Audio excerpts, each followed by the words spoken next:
नमस्कार दोस्तों, JF law classes में आप सभी का एक बार फिर से मैं तहे दिल से स्वागत करता हूं।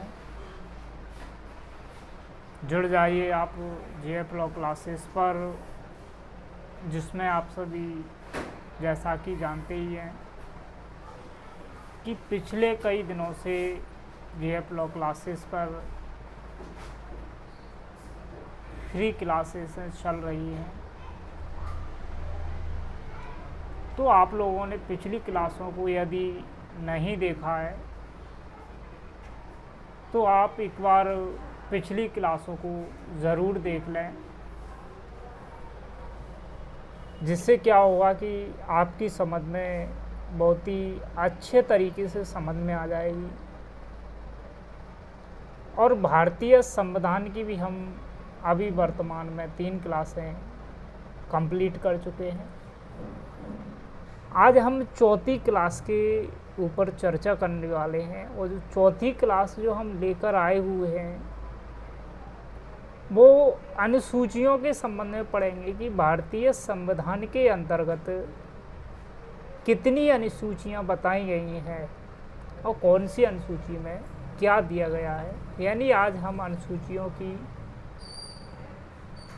विस्तृत तरीके से पढ़ेंगे कि अनुसूचियों के संबंध में क्या क्या प्रावधान दिए गए।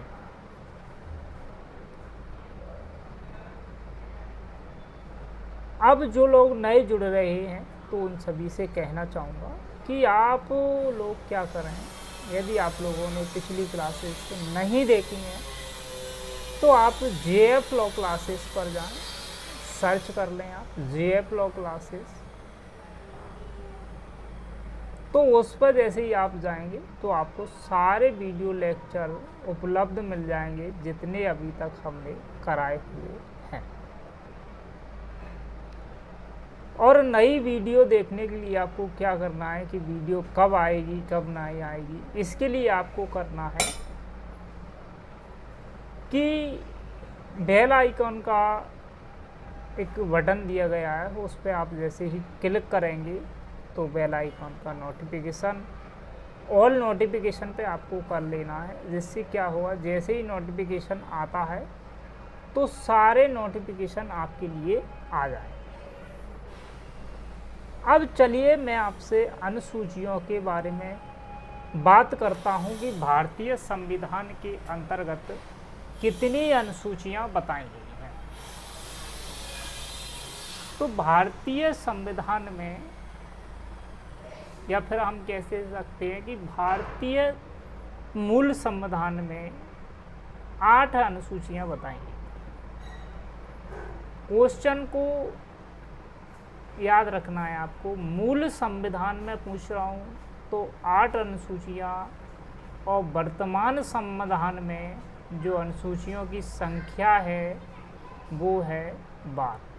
दोनों क्वेश्चन अलग अलग। सबसे पहली बात कि मूल संविधान में कितनी अनुसूचियां थी और वर्तमान संविधान में कितनी अनुसूचियां हैं।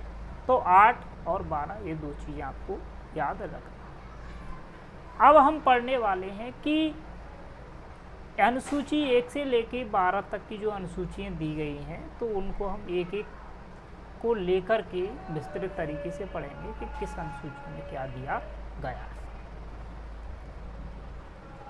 अनुसूची पहली की बात करते हैं हम, तो अनुसूची पहली कहती है कि संघ राज्य क्षेत्रों का जो संघ है, मतलब केंद्र और राज्य के बारे में बताया गया है कि जो इसमें केंद्र और राज्य प्रदेश हैं उनका वर्णन किया गया है, संघ और राज्य। तो प्रारंभ में संघ और राज्य कितने थे, तो इसकी अगर हम बात करें तो प्रारंभ में 14 राज्य और 6 केंद्र शासित प्रदेश थे। 14 राज्य और 6 केंद्र शासित प्रदेश थे। स्टेट थे कितने प्रारंभ में? 14, और यूनियन टेरिटरी थे 6। अब बात ये आती है कि वर्तमान में कितने हैं। ये तो प्रारंभ में थे। वर्तमान की जब हम बात करते हैं तो वर्तमान में थे 28 राज्य और 8 यूनियन टेरिटरी। ये चीज़ें हमको याद रखनी है अनुसूची नंबर 1। अब 28वां जो राज्य बना है वो अभी कौन सा बना है, तो 28वां जो राज्य बना है हमारा वो बना है तेलंगाना। 28वां राज्य हमारा बना है तेलंगाना, जो कि आंध्र प्रदेश से पृथक होकर बनाया गया है। और आंध्र प्रदेश एक ऐसा राज्य है जो भाषाई के आधार पर इसको पृथक किया गया था। ये हमको अनुसूची नंबर 1 में थोड़ी थोड़ी चीज़ें करके पढ़नी। अब हम अनुसूची नंबर 2 की बात करते हैं तो अनुसूची नंबर 2 कहती है कि वेतन के बारे में जानकारी, कि वेतन जो दी जाएगी वो दी जाएगी अनुसूची नंबर 2 के अनुसार।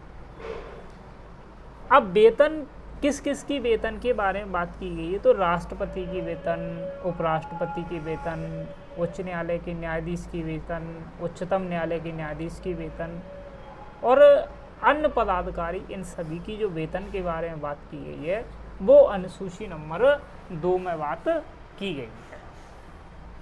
इतनी बात आपको क्लियर अनुसूची नंबर 2 में याद रखनी चाहिए। कितनी वेतन है, क्या वेतन है, इसको आपको याद नहीं रखना। आपको सिर्फ याद इतना रखना है कि अनुसूची नंबर 2 में वेतन के संबंध में प्रावधान बताए गए।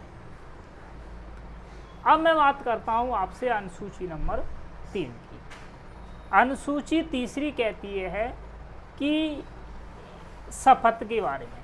आपने सुना होगा अक्सर ही कि जब विधायक के चुनाव होते हैं, MP MLA के चुनाव जब होते हैं तो उनको शपथ ली जाती है उनके द्वारा। तो इस जो शपथ जो ली जाती है वो अनुसूची नंबर 3 में जो दिए गए हैं उनके अनुसार शपथ ली जाती है। अब शपथ कौन किसको दिलाता है, इस बात को याद रखना बहुत ही कठिन है, लेकिन हम ऐसे कह सकते हैं कि राष्ट्रपति को जो शपथ दिलाता है तो वो उच्चतम न्यायालय के मुख्य न्यायाधीश दिलाते हैं। उच्चतम न्यायालय के मुख्य न्यायाधीश द्वारा राष्ट्रपति जी को शपथ दिलाई जाती है। अब मुख्य न्यायाधीश जी को शपथ कौन दिलाता है, उच्चतम न्यायालय के, तो उनको दिलाते हैं राष्ट्रपति जी, और सभी को राष्ट्रपति शपथ दिलाते हैं। लेकिन राज्य की जो बात आती है तो राज्य में राज्यपाल को उच्चतम न्यायालय का उच्च न्यायालय का मुख्य न्यायाधीश शपथ दिलाता है। तो ये हमारी शपथ के संबंध में कुछ प्रावधान थे। वैसे सामान्यतः संभवतः राष्ट्रपति सभी को शपथ दिलाते हैं और कुछ कंडीशनों में मुख्य न्यायाधीश दिया जाते हैं उच्चतम न्यायालय के, और राज्यपाल के संबंध में हाई कोर्ट के मुख्य न्यायाधीश जी शपथ दिलाते हैं। अब हम बात करते हैं अनुसूची नंबर 4 के बारे में। जो अनुसूची नंबर 4 है वो कहती है राज्यसभा के जो सीटें हैं उनका आवंटन करना।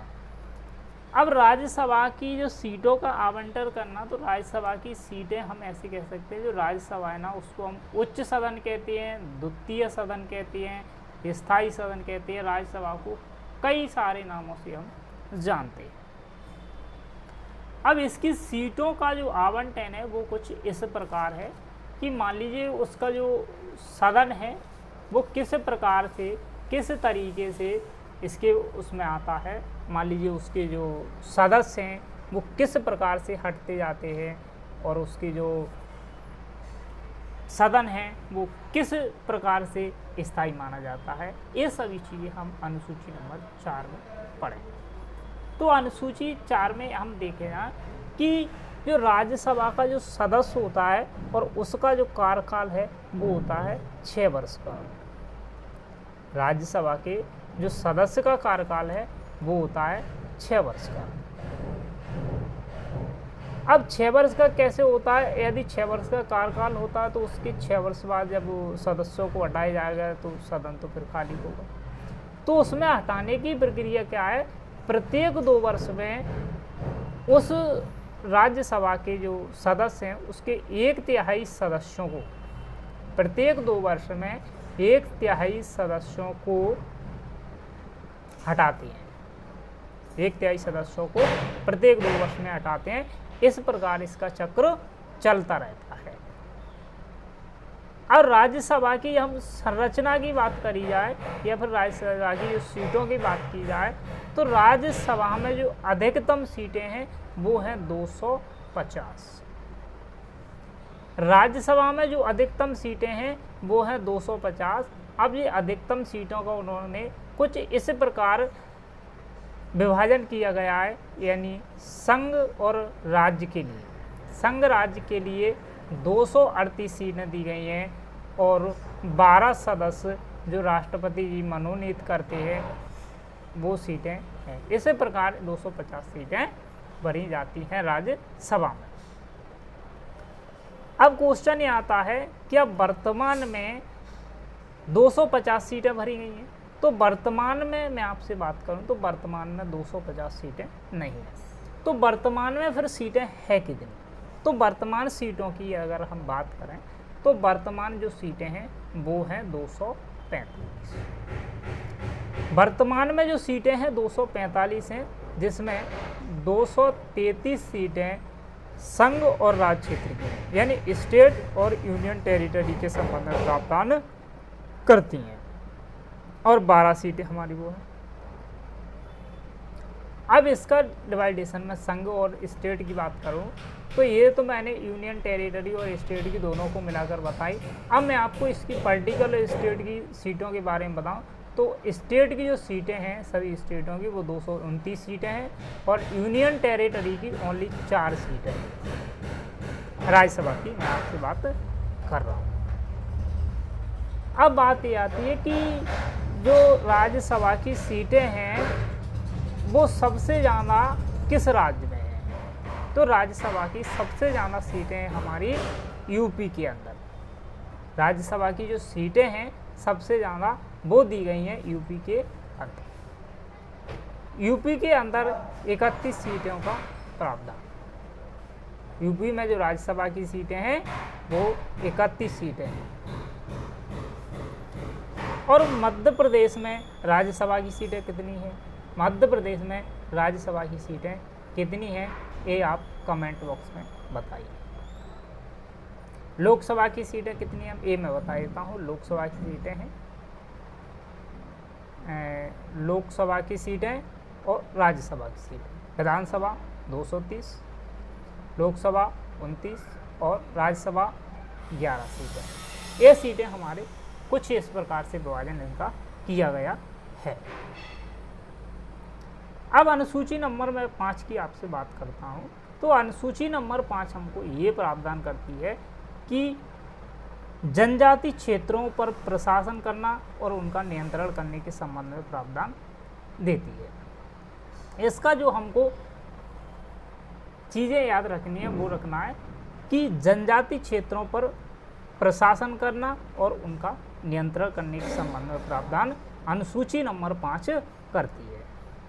अनुसूची नंबर 6 जो बात करती है वो 4 स्पेशल राज्यों के लिए प्रावधान दिया गया है, वो भी जनजाति क्षेत्रों में। असम, त्रिपुरा, मेघालय, मिजोरम।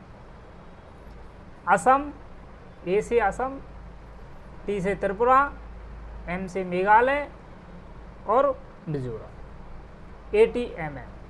ATM मशीन, आप ऐसे इसको याद रख सकते हैं। छठी मैंने आपको बता दिया। अब हम बात करते हैं 7वीं अनुसूची के बारे में कि 7वीं अनुसूची एक्चुअली में कहती क्या है। 7वीं अनुसूची हमारी बताती है 3 सूचियों के बारे में कि इसमें 3 सूचियों का प्रावधान किया गया है। संघ सूची, राज्य सूची और समवर्ती सूची। अब संघ सूची, राज्य सूची, समवर्ती सूची, इसके विषय में हमको पढ़ना है कि इसके विषय में क्या क्या बताए गए हैं।